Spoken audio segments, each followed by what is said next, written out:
So this is my contact information. My name is Mike Zamansky. I'll tell you about myself in a minute. That's my contact information, which I will share at the end again, my Twitter handle, my blog, my email. And this session is about certification. So we're going to talk a little bit about the pathways. We're going to talk about certification programs. Most of the focus is going to be on certification programs because, we believe that that's ultimately the most important path. And also, it's the most well-documented one in terms of the state, but we'll get to that.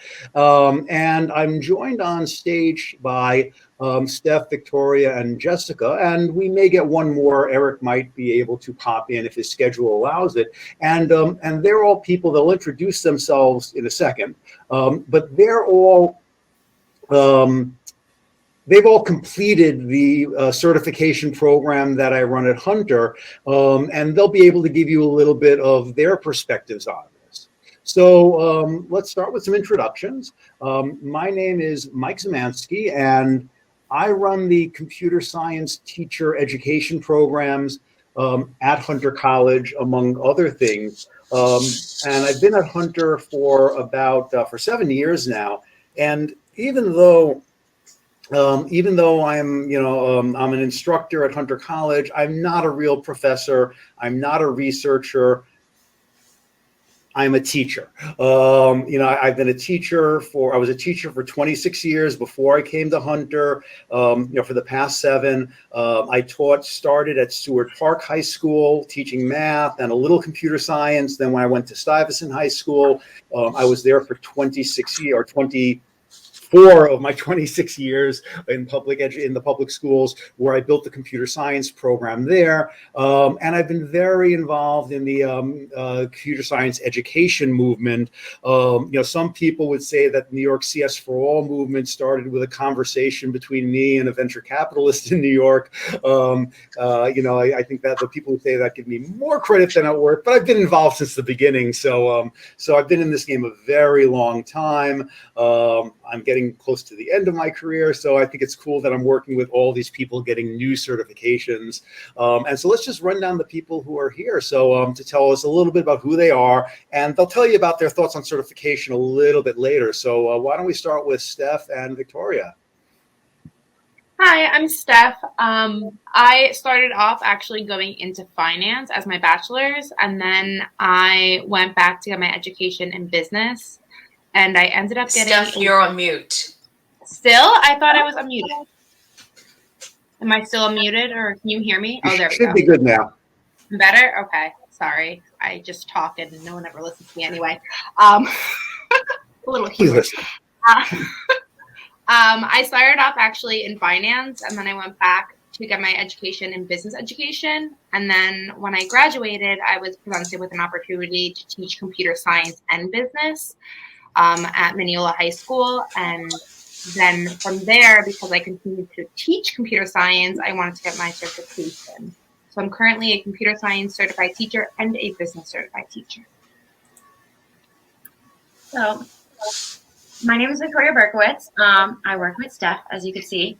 I actually started out as a software developer. So I worked at Morgan Stanley. I got my bachelor's in computer science. I was all computer science in the industry and all of that.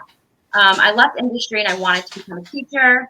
Obviously, you need to get certifications to be a teacher. I could have taken the route of just getting my CTE certification, but I really wanted to get a good grasp on teaching computer science, not just being a learner of it and a doer of it, but a teacher. And so I went to Hunter's program. So I didn't do the advanced program certification like Stephanie did because I had no teacher experience before. I did the complete master's one. And so now I'm also here. I want to give a shout out to Victoria, because she might be the first person in New York State to receive a master's in CS education resulting in her teaching certificate. So I think that's a really cool little thing there. Either you, Victoria, or Emma, but I think you got yours first. So who's counting? All right. And Jessica. Can you hear me? Okay, good. For some odd reason, I could not hear Steph and Victoria, you guys well. So forgive me if, I missed out.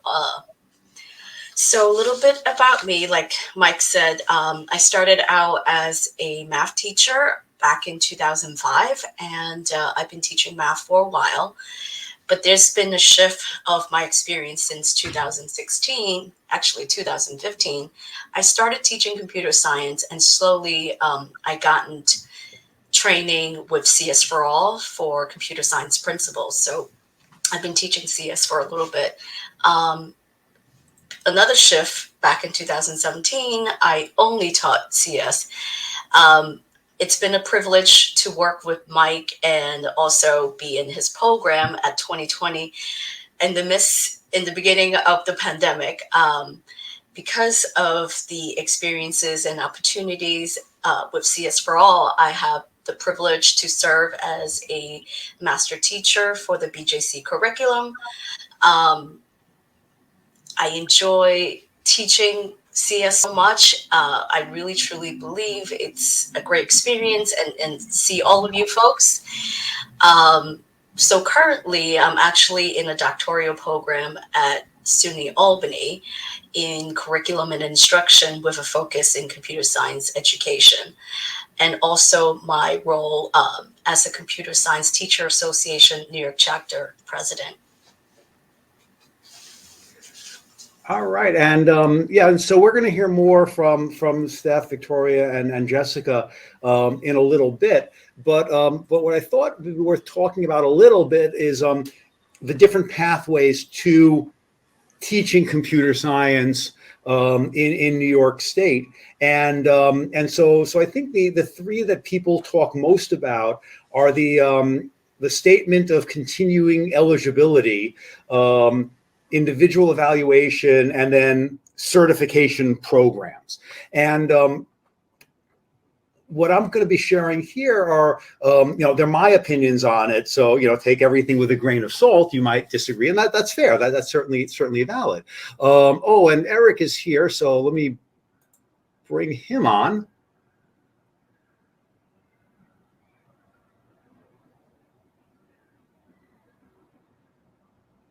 Or not. So maybe that didn't work. So anyway, I'll continue talking with these, and if Eric comes on, we'll pull him in the next section, in the next segment. So let's first talk about the certificate, the statement of continuing eligibility. So basically, that says that if you've been teaching computer science, you can fill out this form and you can keep teaching computer science. And for a lot of you, or for a lot of teachers out there, I don't know who's in the audience. I don't know how many teachers we have versus administrators versus whomever. That's a quick and easy route. But that's something, particularly if you're a principal or an AP or a district person, and even if you're a teacher, you want to really think about, are you really set up to do right by your children, by your students, without the full training. So there are some CS teachers out there who really know CS. And so, for example, Victoria mentioned that she had never taught before, but she comes from a software engineering background, actually at the same company that I started at before I went into teaching. And in the olden days, she would have gotten a math license, but maybe she would have taught CS, but she knows her stuff. She knows her CS. And then hopefully over time, she would learn how to teach CS, in this old system where you couldn't actually learn through programs. But a lot of people out there don't have in-depth CS knowledge. And the thing is, are you doing right by your students if you don't acquire that? So while you can get the SOCE, is you really should ask yourself, or ask the teachers that you're asking to do this. It's kind of like, if you've taken 1 year of high school science, should you be teaching physics? If I've only taken French 1, should I be the French teacher? And the answer is really no. It doesn't really do justice to to the students. And a lot of teachers don't really know what's out there until they explore it. So what I found a lot of teachers who apply to my program, they've been doing professional development for 1, 2, 3, 4, 5 years, and they've gone to all the trainings and all of that. But a lot of the applicants who've done 3, 4, 5 years of training, who feel that, hey, I can be a CS teacher, I know all this stuff, could barely write the most rudimentary programs and weren't ready to even take CS1 in college. And that's a concern. So you want to be careful about, if they'll let me do it without learning more, am I really prepared to do right by my students? The other thing, as Robin said in the chat, and that's important, is it only is good at your current district. And the way you read it, it might even be current school in some cases, but I'm not going to claim, I'm not sure on that. So it is restrictive. The second situation is individual evaluation. And from what I've heard, nobody has successfully done that yet, like the state isn't doing it yet. And if you really do have a strong CS background, and if you really do have a strong CS teaching background, that might be good for you. That might be great for you. But beware, it depends on how the state evaluates. Is the state going to be ridiculously strict, or are they going to sign off on everybody? Which brings us back to this SOCE situation. I have an SDL. I can be a superintendent. When I first applied for it, they said, no, you can't do it. And then I applied later on, and a different person read it, and they're like, hey, you're good to go, permanent license. So you got to take that with a grain of salt. And then the final pathway is actually taking a certification program. And that's what we're going to talk about a little bit more. So in terms of certification programs, you're going to find a few of these out there. You're going to find some undergrad programs that lead to a bachelor's. So if you're listening here, or if you're a principal or a superintendent who's here, this would just be for somebody new considering coming into the field, and then they'd still have to get the master's for the permanent certification. You know the drill. Then there are master's programs, and that's like the program that Victoria completed, which is basically like a master's in math education, but in computer science education. And we'll talk about good and bad ones in a little bit. And then we have advanced certificate. And the advanced certificate is, I run 2 programs. I run a master's program and an advanced certificate. And the advanced certificate is really, to me, it's an important one, because that's the one for current teachers who can then get their certification. So you don't have to take Ed Psych again, and you don't have to take, all this other nonsense that they made you take, but you take the CS classes, you take the CS Pedagogy classes, whatever the program design says, and then you get your certification. And so that's another important pathway. And before we drill down deeper into this, at the Hunter program, we've already completed 2 cohorts. So we have 40 teachers who are now certified in New York City. And right now we have another cohort of 60 teachers. So we'll have 100 by the end of the school year, by the spring, who are certified to teach computer science in the state. And in addition to that, I'm really proud of this, is we have 5 teachers from the Finger Lakes region, from the Dryden School District and the Groton School District, who basically contacted us and said, we want our teachers to be certified. They got an NSF grant to pay for the teachers. We made our program remote so that people could do this, and they're good to go. So I'm going to answer the questions. So like I think Laura, you asked about the list of programs. I'm going to bring you to that site later on. So we're going to get all of that. But I want to pass things back to the panel, so to speak, and I'd like to start with Jessica, and then move to Eric, and Eric can introduce himself as well, and then Victoria and Steph, because Jessica's presenting her own session next, and this way she can have her piece and then hop off this session and get ready for hers. And I just want to open up the floor to our panel, starting with Jessica, as to, now that you've done our certification, you know the before and after, at least for you.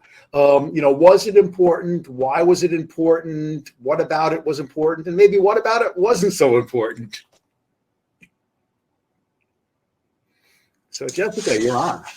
Thank you. What was so important about it? I wanted to improve my skills in CS in terms of the coding aspect. I only had a minor in CS as an undergraduate student. So, for like basic courses, I should be good to go, like principles. However, if I wanted to say, let's say, to teach a APCSA course, I don't think, I'm highly qualified. So one of the ways to go through this process is through the certification program. And also I mentioned that I gotten a math ed license, but I don't have skills that would be best to teach in a computer science class. So I thought about, to really improve upon my skills as a teacher as well in the CS education class, in a CS class as well. And I was like, these things are really, really important to me. It just happened so that, it happened during the pandemic. And then I also was interested in, forming relationships with other teachers and learn, their best practices, and certainly learn from Mike and the cohort of teachers that he had preparing us in this path. Thanks.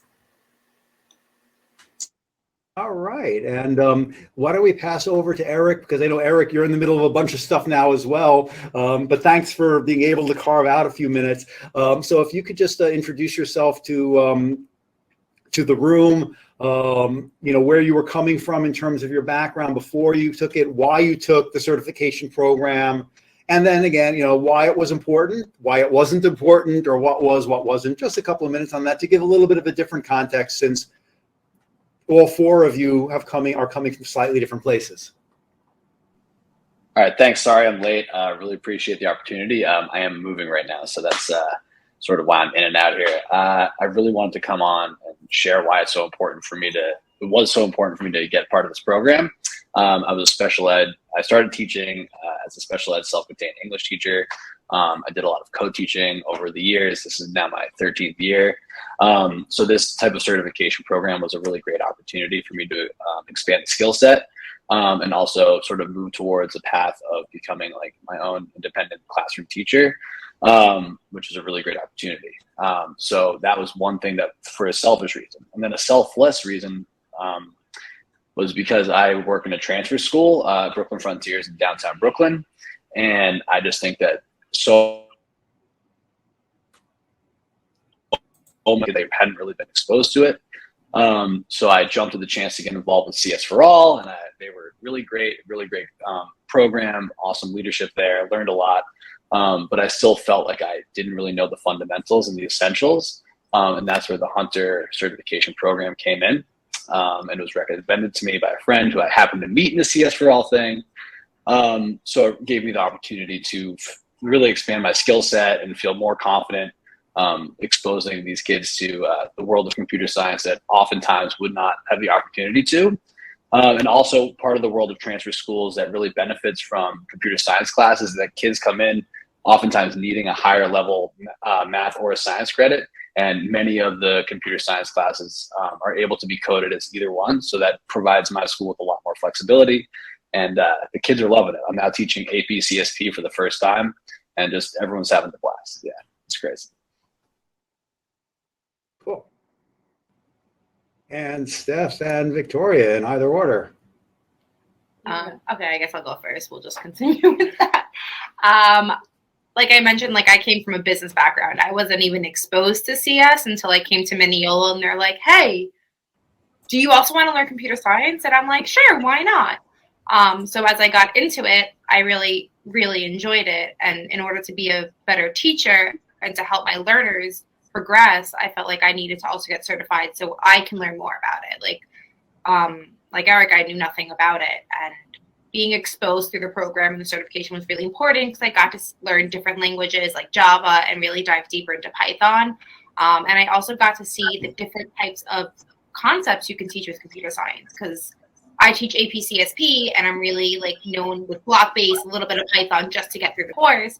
But when I took the programming or the certification, sorry, tongue-tied today, it broadened my spectrum to see that there's data science. You can do so much data structures and the ethical part of it and how we can mine things. So it really opened my eyes to the grand possibilities, that I was able to bring that back into the classroom for my learners to really help them succeed within computer science and see what they can do. Yeah, I'm ready. So obviously, like I know computer science, I know it really well, but knowing computer science from like a college background is not very friendly to K through 12.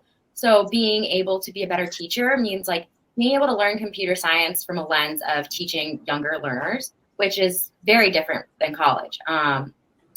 Also, being able to work with people who are learning computer science or have different experiences was a really great part of being in a program, because I wasn't just by myself. And also I had no teaching experience. So I would group it into like 3-ish types of classes. There were, core teaching classes, core pedagogical, it didn't matter what subject you were teaching. Then there were topic classes that were like very CS heavy. And then there was like CS teaching courses. And so those CS teaching courses helped me a lot, because it helped me learn how to lesson plan and create like really engaging activities for my learners, but with a computer science lens. So having all 3 different types of courses was very helpful. Also, like how Stephanie was saying, we don't just learn like the bare minimum for what we need to teach. We go one step further. So you go into data structures, and you may never teach data structures, but being able to go beyond that will help you understand the motivation of like why we learn things, why you learn things like earlier in the learning continuum, and being able to answer questions when kids are like, what is this used for? Or like, what's the purpose of this? And it's also really helpful because you definitely have those learners who are like super engaged and want to go further. And by knowing that much more depth, you could provide those extensions for them. And also, like how Steph was saying, we have like a whole course on topics, all the different topics in computer science, like, data science, crypto, right? Cybersecurity, how they even like code the like lighting and shadows in the Cars movie, all these like really tangible experiences that you could just speak to or bring into your classroom, which was really great.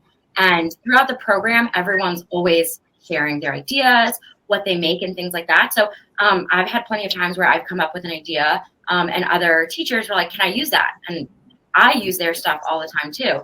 So it's like a really great place to have that network to collaborate as well. All right. Yeah. So thank you for those thoughts. And if I'm going to jump in and talk a little bit more about programs. And obviously, we all here know the Hunter program the best, but there are other programs out there. And so I do want to talk a little bit about what to look for in a program, and then a few other things, and then we'll open everything up for Q&A. And the first thing I want to say is the state, in their infinite wisdom, decided that this should be a K-12 certification. So that means that any program that you go to really should be teaching you enough CS to teach the most advanced high school, but it also is supposed to prepare elementary schools, and that's really almost impossible, if not impossible, to do. And I'm very upfront when people apply to our program saying we really are middle and high school centric. We feel there's value to elementary school, but it's really middle and high school centric. And also, the state seems to be, at least from the people that I've spoken to, they seem to be moving towards, hey, if you're an elementary school teacher, we don't really expect certified teachers in the long run. We just expect teachers to know enough, and they're the generalist and they know everything like all the other subjects. But when we get to the individual courses in high school and even in middle school, we're expecting certified teachers in the long run. So just bear that in mind, particularly if you're an elementary school teacher. We've got a couple of elementary school teachers in our program, and I'm really glad we have them, because I think that's important. You know, I'm in New York City, and I think that's really important in New York City and in New York State, that we have a handful of super qualified elementary school teachers who know everything. But realistically, if you're an elementary school teacher and you take a good certification program, you're going to be covering a lot of CS that you're probably never going to, you're never going to use in your classes. And you should be aware of that when you're making your decisions. Now, in terms for what to look for in a program, there are going to be bad programs out there. And to me, a bad program is a you take it, you teach it program. I was joking with the chairman of the computer science chair at Hunter right when I joined Hunter, like 6.5 years ago, 7 years ago, and he was like, "Yeah, I was looking at somebody's transcript, evaluating them for our graduate program. This was for their straight master's computer science program, and I saw on the transcript they took a class, math for math teachers," and he's like, "I just thought it was math," you know, like what's the special? But we know that since No Child Left Behind, there have been a lot of watered down education programs across the board, and in computer science, we're going to have strong programs and weak programs. In my view, a you take it, you teach it program is usually going to be weak. So if you look at a program and it maxes out with CS, you're basically taking CS principles and then you can teach it, you know, and taking CSA and you can teach it and you're done. That's probably not going to be a good program. If you have a program that is super tied into somebody's curriculum, it's probably not a good program, because a teacher should be able to create their own experiences and should be able to take anybody's curriculum or build their own and work wonders with it. It's not about the curriculum.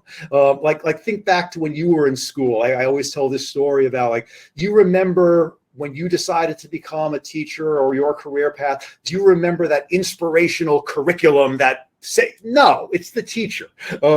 And so if it's all about we're using code.org's this or where you run away, a good program should go beyond what the hardest CS course is going to be. So the hardest, most advanced high school course is APCSA. So you should do more than that. Doesn't have to be a lot more than that, but you should expose your teachers to more than that. So that's why we do data structures. And our teachers worked through data structures. They worked hard and they struggled because it was new and it was compressed, but they learned, you know, and I'm so proud of them and I'm so confident in them to be able to teach. But you got to go beyond. And then you've also got to go wide. And that's our topics course. You've got to be able to give them that smattering of, you don't have to have a course in networking and a course in AI and a course in cryptography, but you want to expose your teachers to all of those things and more. That's what to look at in a good program. And then on the pedagogy side, are they teaching you how to build units? Are you building your own lessons? Are you building your own curriculum? Are you learning a toolbox? It's not about the way to teach right now. Like when I first became a teacher, it was everything has to be cooperative learning, until it wasn't, and they debunked that research. And then it had to be discovery learning and everything, and then they debunked that research. So a program that gives you all sorts of ways of teaching. And so I do have another bullet point on those 12 CS credits, and this is something to address a question above about taking other CS credits. The state's language in various places say you have to complete an approved program that includes 12 CS credits. And the wording is such, and I don't have the exact wording here, that it indicates that they may not accept as transfers credits from a non-approved program. So you might have taken, you might have a PhD in computer science from Carnegie Mellon and taken the most advanced CS in the world, and the state might not like those credits, which is ridiculous, but it's not my call. So just that's something to be aware of on those credits based on the languages. And then I've already talked about the statement of continuing eligibility. So a couple of words, and we're getting close to the end of the slides, and then we'll handle questions. Which is a little bit more about Hunter's program. And one of the reasons I think our program is unique is I'm not a researcher. In fact, I'm kind of, skeptical of the research because, the research has told me as a teacher how to teach, and it's always been wrong. I believe that research is important to document practices, but teachers learn and know how to teach by reflecting, by doing, by working with other teachers. And I'm a teacher, I'm not a researcher. And the program was designed by teachers, myself and other teachers, and it's taught mostly by great CS teachers. And I do teach in the program, but when I say great CS teachers, I think I'm good, but the other people are great. It's not tied to a specific curriculum. We do look at standards. We do look at various curricula, but it's not about that. It's about being empowered to getting to know your students and then designing and teaching whatever is appropriate for them. We have that breadth and that depth, which I mentioned. We also have a dedicated ethics course, which I think is so important that other programs should have. And I think it's an interesting ethics course because it's an ethics course that also has a programming component. So it's a little bit different than most courses, which are just case studies, and also courses in pedagogy and curriculum. And that's for the certificate program. And the other nice thing is really the first few cohorts have really they've really become a community. Like last year, at the end of last year, the second cohort, we had a meetup. During last year, the first cohort had online meetups. We've had chatter in our Slack recently to talk about, hey, when can we get together in person? And I'm working on that. So that community is really important because we're so frequently the only teacher out there that by being in this network can be huge. So a couple of other pieces of information, these links, and I will put, let's see, what's the best way to do this? Give me 1 second. I want to address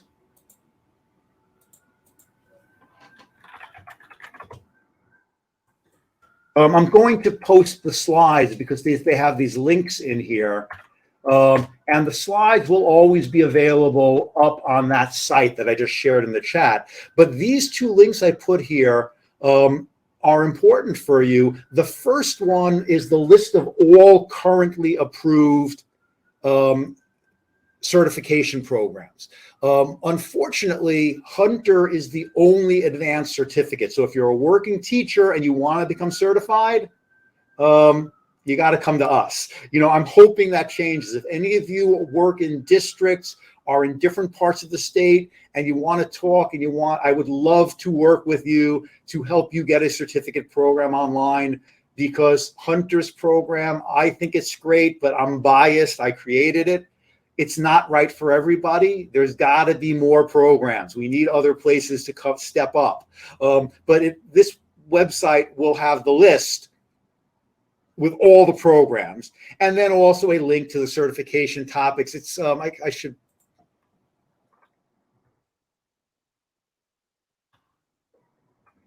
Zooming out a little bit so you can get the full link there. All right, so yeah, I just really, again, want to just emphasize that last point is that, if you are in a district, if you're somewhere else, not in New York City, even if you are in New York City, love to work with you. So reach out on that. So let me unshare the screen. Let me see if I can figure out how to do that.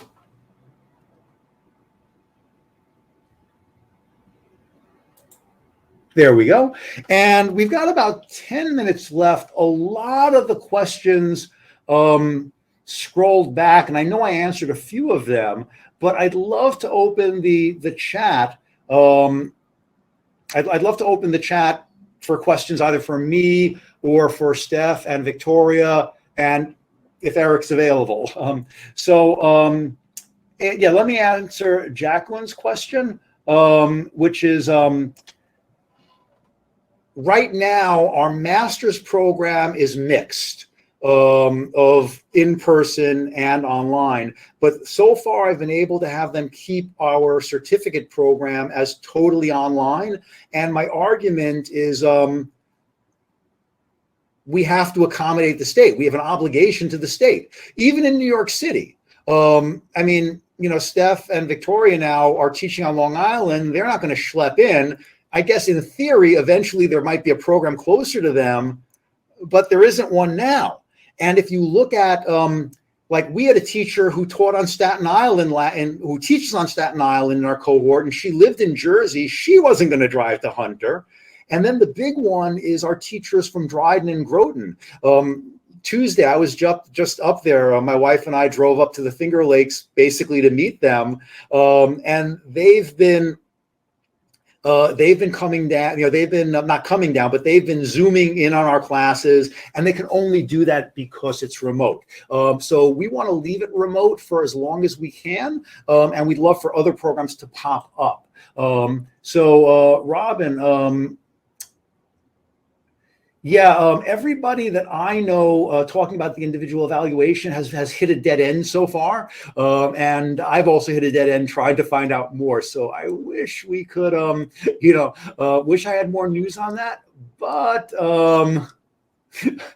yeah, everyone's hitting a dead end. And in terms of the certificate program, it's been 1 year because it's been a summer intensive followed by fall spring, but we are thinking about offering it fall spring, either instead or in addition. So if you end up doing summer, fall, spring, it's 1 year. And if you end up doing fall, spring, it's more spread out, but takes the 2 years. Going down the list of questions, where's the list of approved approved credits or courses for Matt? It's that link on the last slide. If you just click on the options from that state side, it'll give you a list of all the programs, and then you can just look for the ones that are master's level. But the way the state made the certification process, they don't care if you have an undergrad in CS or not. They basically said, we are assuming that people teaching CS are not necessarily going to have a CS degree. So unfortunately, you would have to take some CS that you already know in most programs. Jacqueline, is there a spring cohort? No, we are either going to start in the summer or in the fall or both, but we haven't made final decisions on that yet. I just wanted to interject about being online. So when I took the master's, part of it, most of it was during COVID. So all of the like CS related ones for the advanced cert that like would overlap, those are all remote. But I was able to get my classes that were like core pedagogical classes that were like, didn't matter. Like I was in classes with people who were getting certified to teach English and like math. Hunter did have options for remote courses for that, and even some asynchronous. So I think it depends what they're offering in that aspect, but I was able to do like all completely remote except for like, you know, of course, the student teaching portion. But I would just say that if you're a certificate candidate, you will know in advance because I control all of those courses. I don't make the final decision. I have to get approval, but I will know what's up and I'll be able to say to everyone, this cycle will be remote or this cycle won't. But for anyone on the audience who's looking for the master's, you want to really look into the likelihood of in-person or remote for the other classes, because I would have no control over that. There was a question by Nick about the scheduling. And we are looking to offer it fall, spring, fall, spring, either instead of summer or in addition to the summer, but we haven't made a final decision on that yet.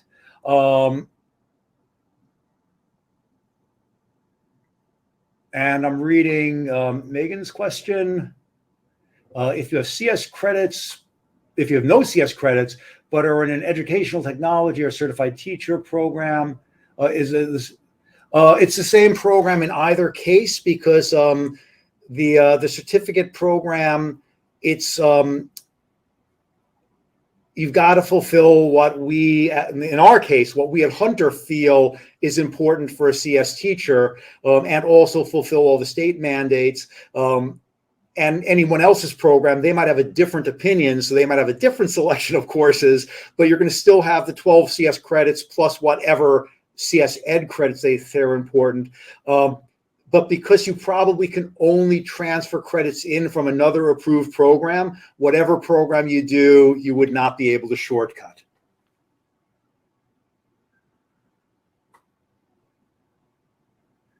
Yeah, and for Heather, yeah, to get the CS certification, if you're going through the program route, you'd have to go do a complete program.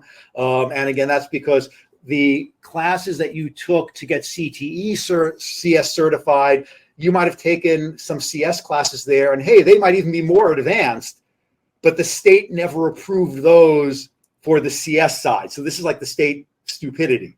And like there are two people in my program now who came in really pissed. And I think they're better now, but they were angry. And the reason they were angry is they took a program that told them it was going to lead to certification, but they never got approved by the state. That program never got approved by the state. And the state said at the end, no, this doesn't count.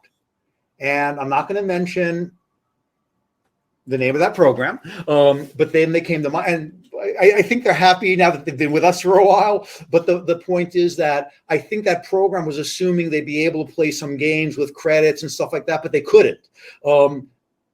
So I prefer to be conservative in what I say when I tell people that if you're going to go to a cert program, assume that you can't put any credits in, even if you've taken the same course somewhere else, unless it was in a specifically CS approved program. All right. And again, that's just state nonsense. It's not about what you're learning. It's about the state and its rules. All right. So sorry about that. Mike, I think I could answer Lauren's question. Yeah, please. So we also at Mineola, we use Cadodio's platform. And like I said, I literally had no CS knowledge until I came to Mineola, and that's where I learned it all.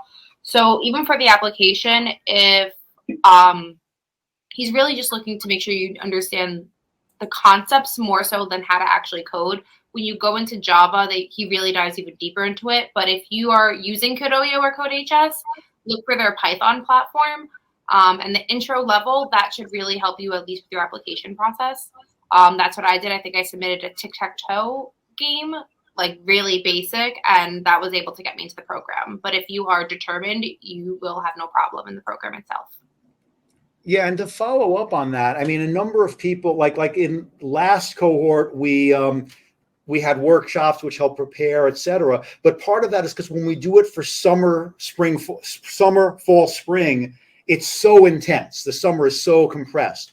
But one of the reasons we want to make the fall, spring version is that stretches out the first programming course. And so we're going to say that people who are less experienced in programming coming in or not experienced at all in programming should do this fall, spring version, because it'll just be much more at a not crazy pace.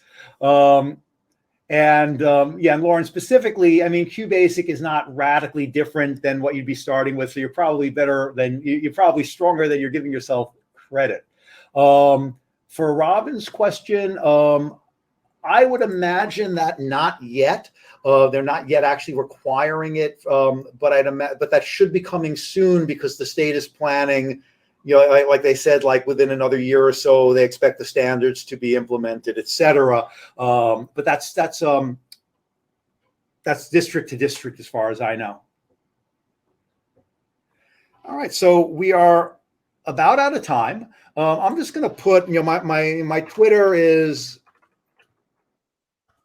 Zamansky, and my email is zamansky@gmail.com, and I also have my my blog where I write about all of this stuff. So anyone, you can feel free to shoot me an email on any of this. And Victoria also just shared her ad, and I can follow you, Victoria, because I don't think I do yet. And Steph. Yeah, so that is it. Thank you so much. And I guess we should all go back to the main stage. So thank you all.